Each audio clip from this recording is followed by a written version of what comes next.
Hi ಸ್ನೇಹಿತರೆ, ಇಂದು ಈ ವಿಡಿಯೋದಲ್ಲಿ ಒಂದು ಔಷಧಿ ಸಸ್ಯದ ಬಗ್ಗೆ ತಿಳಿಯೋಣ.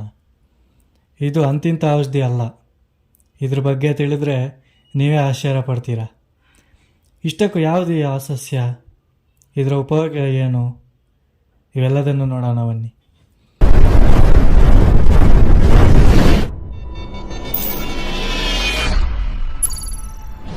ಈ ಸಸ್ಯದ ಹೆಸರು ಇಂಡಿಯನ್ ಕಾಲಿಫಾ. ಇಂಡಿಯನ್ ಕಾಲಿಫಾ ಸಸ್ಯವನ್ನು ಕನ್ನಡದಲ್ಲಿ ಕುಪ್ಪಿ ಗಿಡ ಎಂದು ಕರೆಯುತ್ತಾರೆ. ಇಂಗ್ಲಿಷ್ನಲ್ಲಿ ಇದನ್ನು ಇಂಡಿಯನ್ ಕಾಲಿಫಾ ಇಲ್ಲ ಇಂಡಿಯನ್ ಮೆರ್ಕ್ಯುರಿ ಎಂದು ಕರೆಯುತ್ತಾರೆ.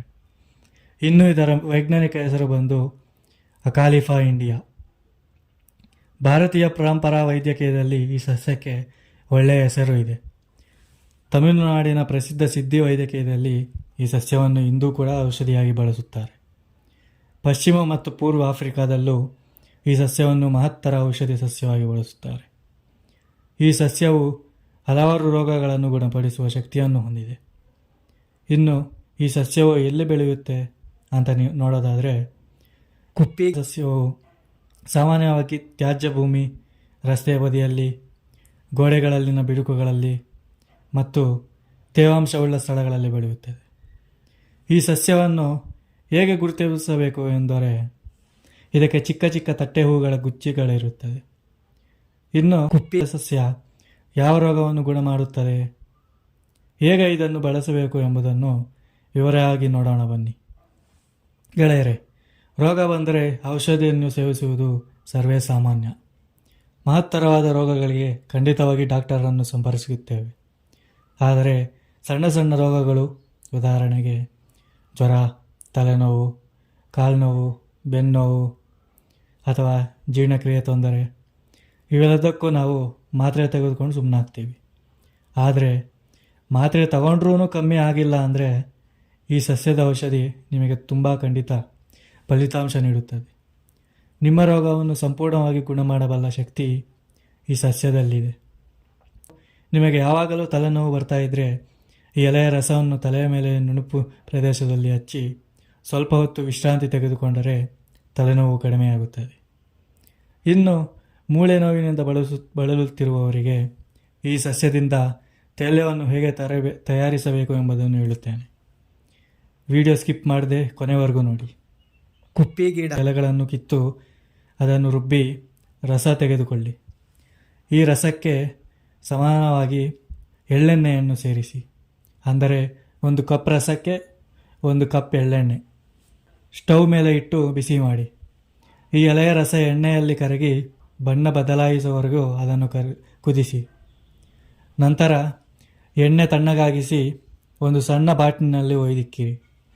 ಬೇಕಾದ ಸಮಯದಲ್ಲಿ ಅದನ್ನು ಸ್ವಲ್ಪ ಬಿಸಿ ಮಾಡಿ ನೋವು ಇರುವ ಜಾಗಕ್ಕೆ ಹಚ್ಚಿ. ಆಗ ನಿಮ್ಮ ನೋವು ನೀವು ನಂಬಲಾಗದಷ್ಟು ಪರಿಣಾಮಕಾರಿಯಾಗಿ ಮಾಯವಾಗುತ್ತದೆ. ಇನ್ನು ಈಗಿನ ಕಾಲದಲ್ಲಿ ಗಂಡು ಹೆಣ್ಣು ಎಲ್ಲರೂ ಸುಂದರವಾಗಿರಬೇಕೆಂದು ಬಯಸುತ್ತಾರೆ. ಅದಕ್ಕಾಗಿ ಹಲವರು ಬ್ಯೂಟಿ ಪಾರ್ಲರ್ಗಳೇ ಓಡುತ್ತಾರೆ. ಹಲವು ಕ್ರೀಮ್ಗಳನ್ನು ಬಳಸುತ್ತಾರೆ. ಕೆಲವರು ಯಾವುದೇ ಕ್ರೀಮ್ ಹಚ್ಚಿದರೂ ಸಹ ಅವರ ಬಣ್ಣ ಬದಲಾಗುವುದಿಲ್ಲ. ಇದರ ಬದಲಿಗೆ ಸೈಡ್ ಎಫೆಕ್ಟ್ ಬಾಗುತ್ತದೆ. ಇದಕ್ಕಾಗಿಯೇ ಅಂಥವರಿಗೆ ಈ ಸಸ್ಯ ದಿವ್ಯ ಔಷಧಿಯಾಗಿದೆ. ಇದು ನಿಮ್ಮ ಮುಖದ ಮೊಡವೆ ಚರ್ಮವನ್ನು ನಿವಾರಿಸುತ್ತದೆ. ಮುಖದಲ್ಲಿ ಇರುವ ಪಿಂಪಲ್ಸನ್ನು ನಿವಾರಿಸುತ್ತದೆ.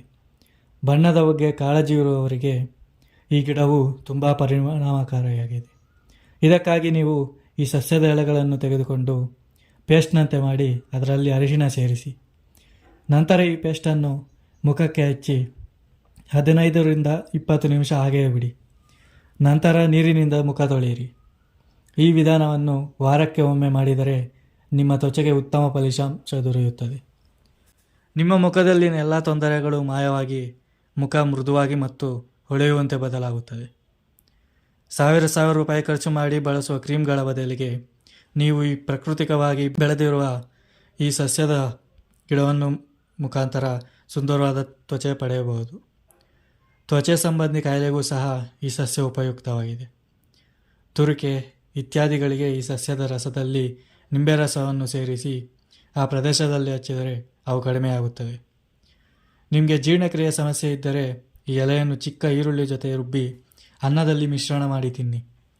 ಇದರಿಂದ ಹೊಟ್ಟೆ ಸಂಬಂಧಿತ ಸೋಂಕುಗಳು ಕಡಿಮೆಯಾಗುತ್ತದೆ. ಮೂಲವ್ಯಾಧಿಯಿಂದ ಬಳಲುತ್ತಿದ್ದರೆ ಈ ಸಸ್ಯ ತುಂಬ ಪರಿಣಾಮಕಾರಿಯಾಗಿದೆ.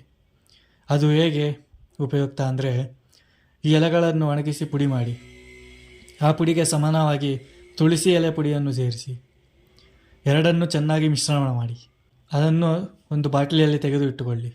ಪ್ರತಿದಿನವೂ 3 ಬೆರಳಷ್ಟು ಪುಡಿ ತೆಗೆದುಕೊಂಡು ಅದಕ್ಕೆ ತುಪ್ಪ ಸೇರಿಸಿ ದಿನಕ್ಕೆ 2 ಬಾರಿ ಸೇವಿಸಿದರೆ ಮೂಲವ್ಯಾಧಿ ಕಡಿಮೆಯಾಗುತ್ತದೆ.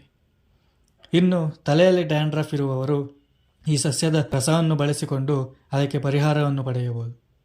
ಅದರ ಬಗೆಗೆ ಹೇಳುವುದಾದರೆ, ಈ ಎಲೆಗಳಿಂದ ರಸ ತೆಗೆದುಕೊಂಡು ಅದಕ್ಕೆ ಸಮಾನ ಪ್ರಮಾಣದಲ್ಲಿ ಬೇವಿನ ಎಲೆ ರಸ ಸೇರಿಸಿ ತಲೆಗೆ ಹಚ್ಚಿ 30 ನಿಮಿಷ ನಂತರ ತಲೆ ತೊಳೆಯಿರಿ. ಈ ರೀತಿ ನಿತ್ಯ ಮಾಡುತ್ತಿದ್ದರೆ ಡ್ಯಾಂಡ್ರಫ್ ಸಂಪೂರ್ಣವಾಗಿ ಮಾಯವಾಗುತ್ತದೆ.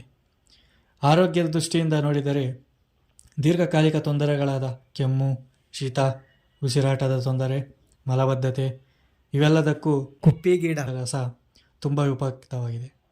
ಇದಕ್ಕಾಗಿ ನೀವು ಈ ಸಸ್ಯದ ಎಲೆಯನ್ನು ತೆಗೆದುಕೊಂಡು ಒಂದು ಗ್ಲಾಸ್ ನೀರಿನಲ್ಲಿ ರಾತ್ರಿಯಿಡೀ ನೆನೆಸಿ, ಬೆಳಗ್ಗೆ ಆ ನೀರನ್ನು ಫಿಲ್ಟರ್ ಮಾಡಿ 1 ಅಥವಾ 2 ಚಮಚ ಮಾತ್ರ ಸೇವಿಸಿ. ಹೆಚ್ಚಿಗೆ ಮಾತ್ರ ಸೇವಿಸಬೇಡಿ. ಹೆಚ್ಚಾಗಿ ಸೇವಿಸಿದರೆ ಅದರಿಂದ ಆರೋಗ್ಯದಲ್ಲಿ ತೊಂದರೆ ಆಗುತ್ತದೆ. ಇದಷ್ಟೇ ಅಲ್ಲ, ವಿಷಪೂರಿತ ಕೀಟ ಕಚ್ಚಿದರೆ ಈ ಸಸ್ಯದ ಮದ್ದನ್ನು ಆ ಭಾಗದಲ್ಲಿ ಹಚ್ಚಿದರೆ ನೋವು ಕಡಿಮೆ ಆಗುತ್ತದೆ. ನೋಡಿದ್ದೀರಲ್ಲ ಗೆಳೆಯರೆ ಸಸ್ಯದ ಉಪಯೋಗ. ಇದಾಗಿತ್ತು ಗೆಳೆಯರೆ ಇವತ್ತಿನ ವಿಡಿಯೋ.